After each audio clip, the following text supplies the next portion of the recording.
So biggest takeaway and conclusions from our study. So a few things before I get away with some of the biggest takeaways and conclusions. I think it's important to understand our motivation for conducting this analysis, comparing time to clinical response between patients who received either lefamulin or moxifloxacin, and the study populations were adult patients with community-acquired bacterial pneumonia.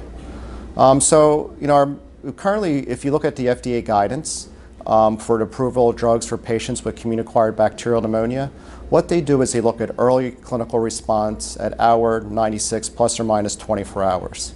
And they deemed a patient a responder if they have improvement in at least 2 of the 4 cardinal symptoms of CAP. The 4 cardinal symptoms of CAP are cough, chest pain, sputum production, and shortness of breath.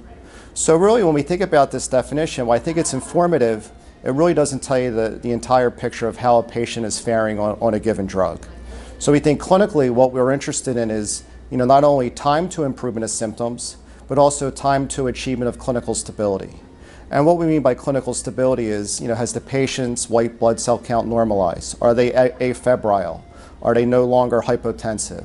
So really what we thought is, using the clinical trial data or the data collected in LEAP 1 and 2, which were the clinical trials that compared lefamulin to moxifloxacin for adults with community-acquired bacterial pneumonia, what we did among hospitalized patients in LEAP 1 and 2 trials is we looked at time to clinical response.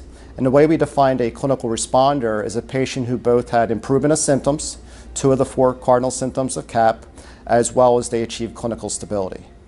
And again, what we found here overall was we saw comparable time to response between lefamulin and moxifloxacin.